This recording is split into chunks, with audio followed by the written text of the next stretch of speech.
नमस्कार प्रिय बच्चों, हमने 1 से लेकर 5 नंबर तक के जो प्रश्न हैं वो कर लिए थे और आज हम छठे प्रश्न से प्रारंभ करेंगे। तो देखिए, चौथे सवैये के अनुसार गोपियाँ अपने आप को क्यों विवश पाती है, मतलब उनकी क्या विवशता है। चौथा सवैया हमने पढ़ा है, उसमें हमें स्पष्ट हो जाता है कि श्री कृष्ण की मुरली की जो तान है वो इतनी मनमोहक है, इतनी मीठी है कि गोपियाँ उसकी ओर आकृष्ट जब होती है, आकर्षित होकर के अपना सब कुछ भूल जाती है और वो अपने पर नियंत्रण नहीं रख पाती है। तो इस प्रकार से हम इसमें उत्तर लिखेंगे अपना। अब आपको भाव स्पष्ट करना है। जैसा कि बच्चों मैंने आपको कहा कि आप भावार्थ लिखते जाइए। आपने ये भावार्थ लिखे हैं तो आपको इसको भाव स्पष्ट करने में ज़रा भी समस्या नहीं होगी, आपको कोई कठिनाई नहीं आएगी। तो पहला तो आपका यही है, कै में देखिए, कोटिक एक कलधोत के धाम करील के कुंजन ऊपर वारो। इसमें वो ये कि ब्रजभूमि में जो करील के कुंजों में जहाँ श्री कृष्ण ने गोपियों के साथ रसलीलाएं की और वो सारे जो क्षेत्र थे रसखान के आराध्य श्री कृष्ण के प्रिय क्षेत्र थे, तो उन सब के ऊपर रसखान जो है वो स्वर्ण के जो सैकड़ों महल है उनको भी न्यौछावर कर देना चाहते हैं। तो इसका उत्तर हम इस प्रकार लिख देंगे, ख है मायरी वा मुख की मुस्कानी समारी न जेहे न जेहे न जेहे। बेटा देखिए, हम भावार्थ लिखेंगे तो इसमें आपको जो है जो इसका कला पक्ष है उस पर इतना नहीं, भाव पक्ष पर ही ज़्यादा ध्यान देना है। तो इसमें बताना है कि कोई गोपी कृष्ण की जो मधुर मोहिनी मुस्कान है उस पर इतनी अधिक क्या कहें कि मुग्ध हो गई है कि उससे कृष्ण का जो सौंदर्य है उसकी मोहकता झेली ही नहीं जा रही और वह उन पे पूरी तरह से आकृष्ट हो गई है, उनकी ओर उनको एक तरह से समर्पित हो गई है। तो यही हमें इसमें लिखना है। अब 8वां प्रश्न देखिए, कालिंदी कूल कदम की डारन में कौन सा अलंकार है। 9वीं कक्षा के पाठ्यक्रम में आपके व्याकरण भाग में अलंकार भी दिए गए हैं और आपने पढ़े भी हैं। तो इसमें देखिए, क वर्ण की आवृत्ति हो रही है, कालिंदी कूल कदम्ब की डारन। क वर्ण की, जहाँ एक ही वर्ण की एक से अधिक बार आवृत्ति होती है, आवृत्ति मतलब वो बार बार आता है, वहाँ पर अनुप्रास अलंकार होता है। तो यहाँ पर जो है अनुप्रास अलंकार है। तो इस प्रकार से इन प्रश्नों के हम उत्तर देंगे। और एक और प्रश्न ये देखिए, इसमें काव्य सौंदर्य देना है। जैसा बेटा हमने 7वें प्रश्न में भाव स्पष्ट किया था, यहाँ काव्य सौंदर्य में हमें भाव पक्ष और कला पक्ष दोनों को बताना होता है। तो देखिए ना कि भाव सौंदर्य में हम दे देंगे कि या मुरली मुरलीधर की अधरान धरी अधराना धरोगी, कि गोपी का मुरली के प्रति क्या है, इसमें सोतिया डाह ईर्ष्या भाव है। ईर्ष्या भाव के कारण वो क्या कह रही है कि कृष्ण की वेशभूषा धारण करना चाहती हुई भी वह मुरली को होठों से नहीं लगाना चाहती ना।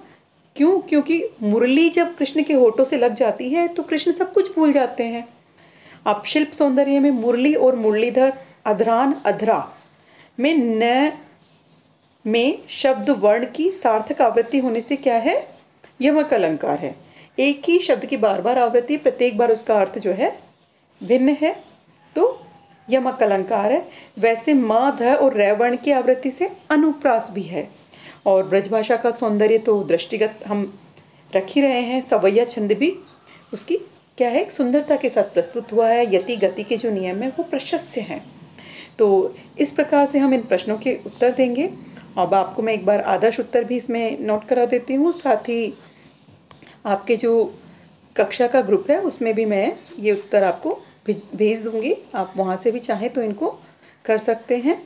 तो एक बार देखिए, ये देखिए, चौथे सवैये के अनुसार गोपियाँ अपने आप को क्यों विवश पाती है। इसमें आपको जैसे मैंने समझाया कि श्री कृष्ण की मुरली की तान अति मधुर एवं मनमोहक है, गोपियाँ उससे आकृष्ट होकर सब कुछ भूल जाती हैं, परंतु श्री कृष्ण के मुखमंडल की मोहक मुस्कान और भी मादक लगती है।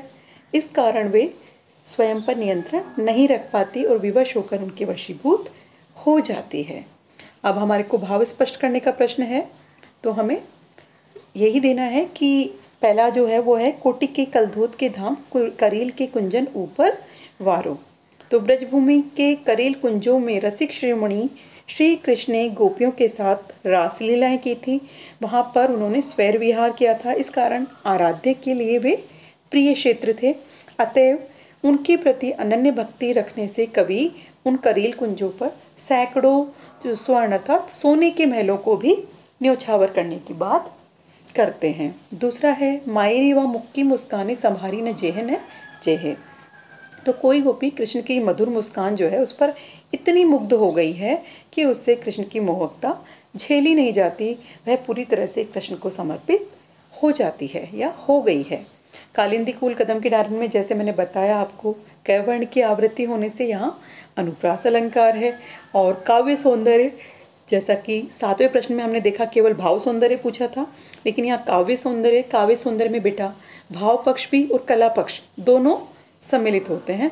हम दोनों को अलग अलग करके लिखेंगे। भाव सौंदर्य में हम लिख देंगे गोपिका मुरली के प्रति क्या है, ईर्ष्या भाव है, इस कारण वह कृष्ण की वेशभूषा धारण करना चाहती हुई भी मुरली को होठों से नहीं लगाना चाहती। मैंने समझाया कि मुरली को क्यों नहीं लगाना चाहती, क्योंकि कृष्ण मुरली जब बजाने लगते हैं तो सब कुछ भूल जाते हैं, गोपियों को भी विस्मृत कर देते हैं।